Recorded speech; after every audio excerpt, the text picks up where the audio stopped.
What's up? What's up? My name is Shamite Obialo, founder of the Suites Business Community. And today we're going to talk about why successful executives really collect art.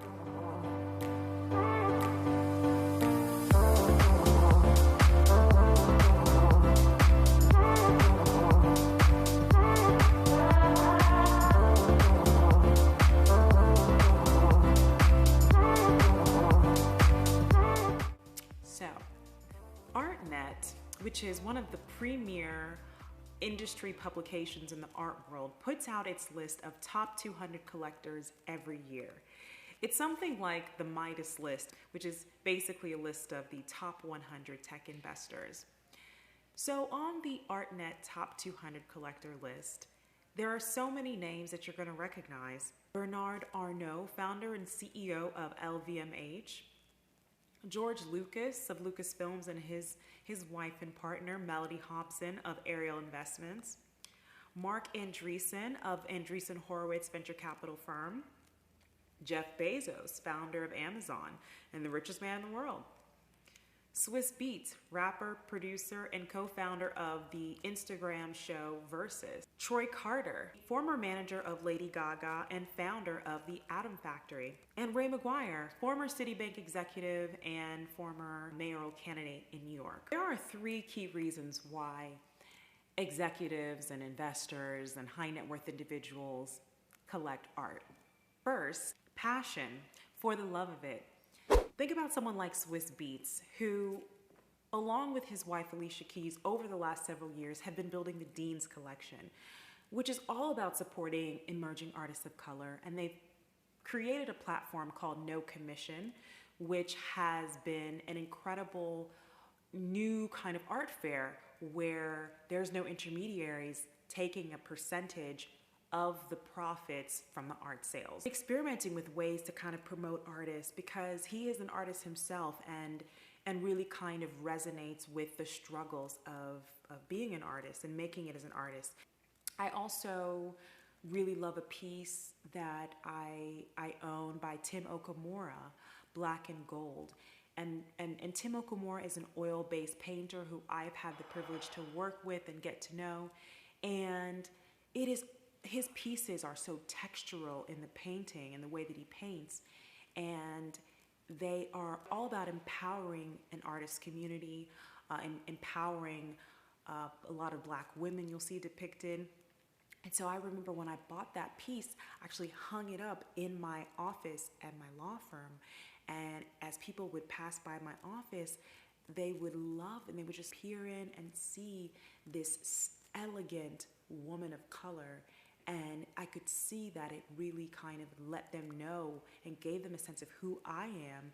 And I would look at that painting and it also would reaffirm, for me, a certain strength, a certain inner strength and perseverance when you're going through stressors at work. So for me, it is absolutely that passion, that love of it, which is why I started to get into art collecting. The second reason why people buy art, a little more cynical than the first. Status. Like children play together. They invest together. They serve on boards together. It's a little bit of a clubby world. And the price of admission is an acquisition of a piece of fine art that will only set you back just a couple $100,000 or maybe a couple $100 million. There's something very satisfying about an ostentatious display of wealth, such as buying a multi-million-dollar piece of artwork that only you and a few of your friends can afford. And I think that when you are entering into that rarefied air, there's a certain bonding that happens and a certain level of camaraderie that happens. And so that is a key reason why a lot of folks use art as a status builder, right? Especially if you come from humble beginnings, if you don't come from elite circles and moneyed circles, it's a way of access. It's a way to get in. And in a moment in time when so many of us meaning a lot of executives of color, are talking about access, it's important to recognize some of the tools and vehicles that others are using to get there. There's a book I want you guys to check out. It's called Rogues Gallery, and it's all about the beginnings of the Metropolitan Museum of Art in New York. At that time, in the late 19th century, early 20th century, you had American industrialists, John D. Rockefeller, J.P. Morgan, really trying to establish themselves as part of a new narrative where Americans had wealth and culture. And so the Metropolitan was part of that story of really demonstrating the wealth and cultural prowess of the American elite. In his lifetime, J.P. Morgan spent about $60 million, the equivalent of $1 billion in US dollars today, in art collecting. It gave this feeling of power and exclusiveness.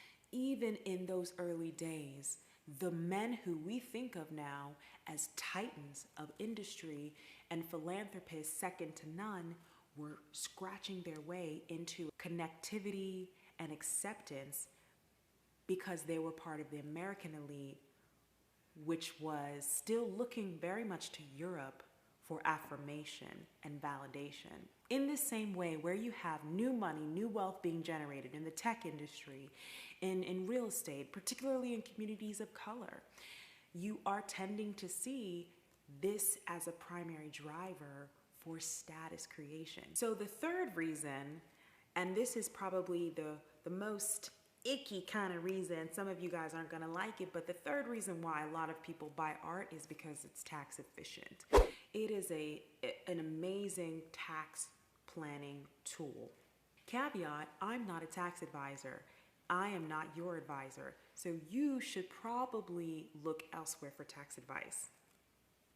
So when you start making money, one of the things that you're going to notice is, oh crap, I have to pay a lot of taxes. And so you're going to want to find a way to reduce your taxable income. Maybe you should buy some art. When purchased strategically, art is one of the assets that appreciates in value, as many of us know. I remember when I was first getting into collecting art, I picked up a book, which I encourage anyone listening to take a look at, $12 Million Shark. And it talks about Damien Hirst's stuffed shark, and just in general as a illustration of the runaway contemporary art world, and some of those valuations that basically seem illogical. But then again, is it really that different from some of these tech companies we're seeing with unicorn valuations? Anywho, when purchased strategically, art appreciates in value because, quite frankly, art is worth, like other assets, what people are willing to pay for it. The most expensive piece of art ever purchased was Leonardo da Vinci's Salvator Mundi, which was bought at a Christie's auction for $450 million by the Crown Prince of Saudi Arabia. That's a lot of money. The highest priced American piece of artwork was by none other than Jean-Michel Basquiat, purchased at a Sotheby's auction in 2016, I believe, by a Japanese collector, Yusako Mizawa, for $110 million. Obviously, you don't have to purchase art in the millions to take advantage of tax savings, but grotesquely large sums of money are fun. So after you've purchased that art, cha-ching, wait for it to appreciate. You can wait this out by making the market. Lend your art to museums and galleries, and in this way, there's more visibility of the artwork, there's more exposure and interest and excitement, drives up the value of the artwork in your collection.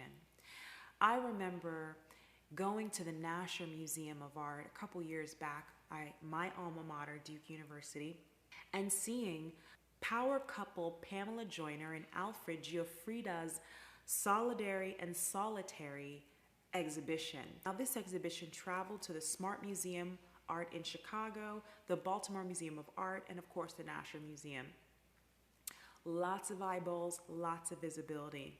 If you don't necessarily want to lend your work out to museums and you are strictly approaching this from an investor standpoint, go ahead and store your art in what's called a free port, which is essentially a Swiss bank account for art storage. Sure, many collectors prefer to store their art in their home and have it on display, to look at it from time to time and live with it and love it. Other investors who buy with their ears and not with their eyes put it in storage.